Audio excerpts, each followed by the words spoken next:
Some of you are more upset at pick-me girls than the toxic women who clown good men. And some of you are more upset at the passport bros than the local men who ghost women after giving birth. I said it. And here's the thing. I'm not here to pick sides. I'm here to pick the truth. Because while everybody's shouting, she's desperate, or he just wants control, the real conversation is about disconnection. Something is breaking between men and women. And instead of healing, we're just labeling and leaving. So today, we're slowing down and asking, why are so many men choosing to leave the country to feel valued? Why is wanting love suddenly a crime for a woman? And how did I get called a pick-me on my own damn podcast?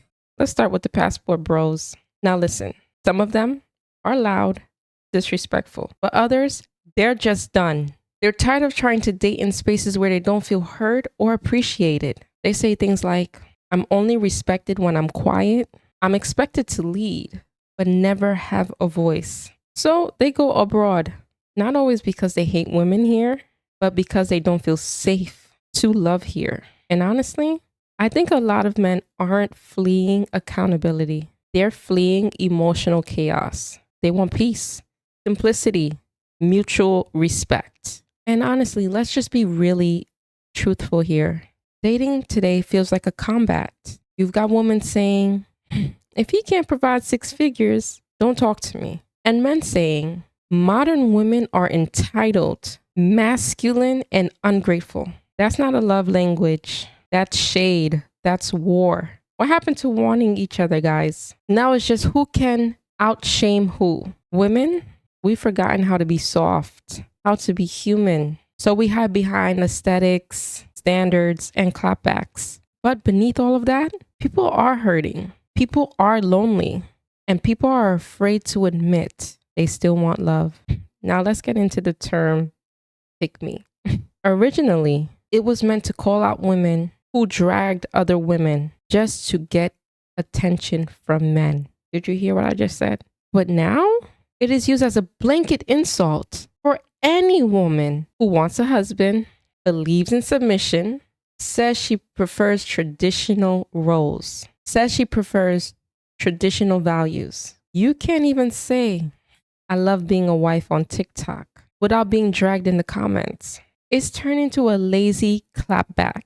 Like if a woman expresses any desire for male partnership, suddenly she's desperate. But what if she's not desperate? Just clear. Let me tell you guys what happened. So I did several episodes, about dating and relationships. And I was being vulnerable and honest, where I talked about how I want to feel safe with a man. I shared how I juggled motherhood, work, and school, and how I want a partner who allows me to rest. The good man that doesn't get chosen. Why women don't choose good men? Because it's safe, and seems boring to women who are used to toxicity.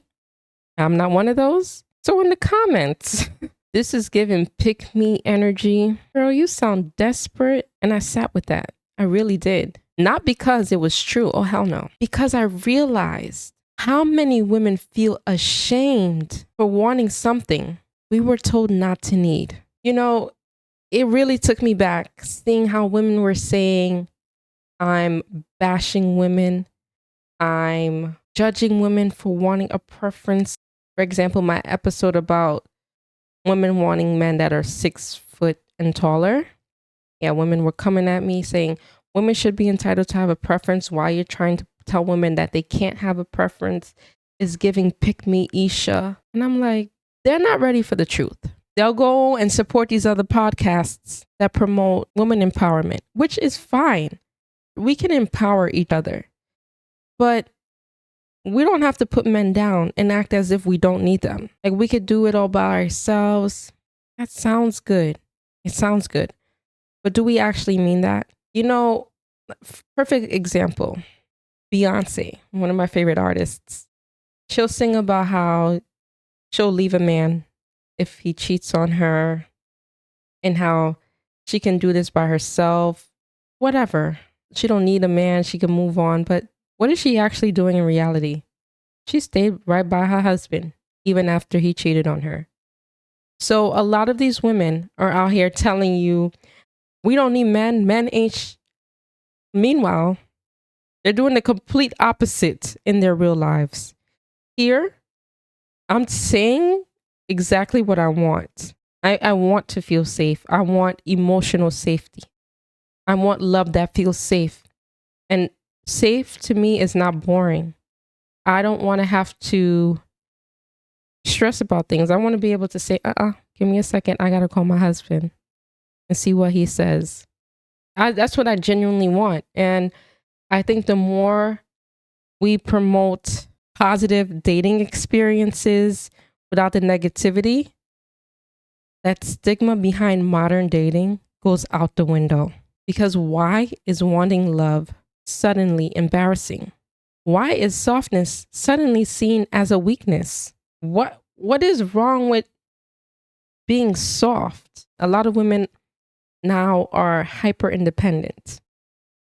There's a difference between being independent and hyper independent. The hyper independence means you will not allow your man to be a man because you feel like you can do everything by yourself. That relationship, that dynamic ain't gonna work if you're hyper independent. Yes, it's totally okay to have your own. But when you meet your partner, you guys work together to build that empire. So we got to change this dynamic. I'm telling you, half of these women on these podcasts bashing men are not doing that in their real lives. And I mean that. Look at Beyonce as an example. And I think the main issue is that we confuse submission as slavery. Whenever a woman hears, you want me to submit, they automatically think you want me to shut up. You want me to do what you tell me to do. No. But true submission, the kind that's mutual, safe, chosen, it's actually beautiful. When a woman says she wants to rest in her femininity, she's not saying she wants to be powerless. She's saying she's tired of being in survival mode.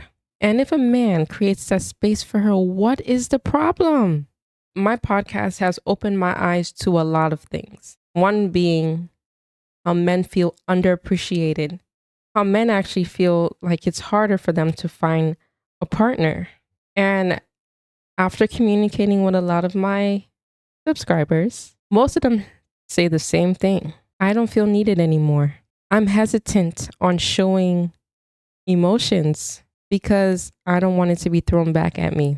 I'm telling you, these men are not monsters. They're freaking humans. And they're not saying they want to control a woman. They want to feel wanted by one. But in today's culture, wanting love as a man equates to weakness. So there we go. So they go where their masculinity isn't a threat. It's a gift. That's the part we're ignoring. When they go to these countries like Colombia, Brazil, women respect these men, these American men. These women are traditional. They show up with respect, softness, kindness, emotional support. They don't feel like they are always on a defense mode with these women overseas. I do have to blame a lot of this. I do have to put a lot of this blame on women, unfortunately. If we change the way we approach dating, I'm telling you, these passport bros will put those passports down and find love here. I feel like the key to a successful relationship, I know I'm probably going off topic, but I have to say it on this episode here. Women need to really evaluate why it is that we want the men that are emotionally unavailable, that clearly show us we are not priority. Why do we want them so bad, but ignore the good ones, the ones that are intentional, that are showing up? Because you know what that's doing? That's making these good men want to leave. Because how is a relationship going to be successful if you are ignoring the good men for the men that are ghosting you? I need women that are so drawn to these men that are emotionally unavailable, that clearly show you are not priority. And I mean ignoring your texts, but out here partying with their friends, not willing to make you a priority. You know, they're constantly saying, I don't want a relationship with you, but end up with somebody else. If we keep choosing the same guy, it's going to end up with the same result. Heartbreak, disappointment. We have to change the narrative. There are good men out there. We're choosing the wrong ones. That is the problem. We need to figure out why it is so appealing to us to want a man that doesn't want us. What is it with that? Meanwhile, we have men that want us, that are willing to show us that we are valued, important, and loved, but we don't want them. That needs some digging into. And we need to evaluate our decision making when it comes to dating. Your type may not be good for you. So maybe you've been called a pick-me. Maybe you've been labeled controlling. Maybe you just want a connection where everyone's too afraid to say they care. That's you. I see you. And I hope this episode reminded you there's nothing wrong with wanting love. There's power in wanting partnership. And there's beauty in saying it out loud. So let's do better. Let's really do better. Let's stop calling women pick-me's for wanting love. Let's stop mocking men for wanting peace. Instead of laughing, let's listen. Instead of judging, let's ask, what's really going on here? If this episode challenged you or freed you, drop a comment. Share this with someone who's been labeled. And if you're part of the Tea-less fam, you already know the vibes. Spilling the tea, serving the truth every single time. It's a Tea-less queen. See you next time.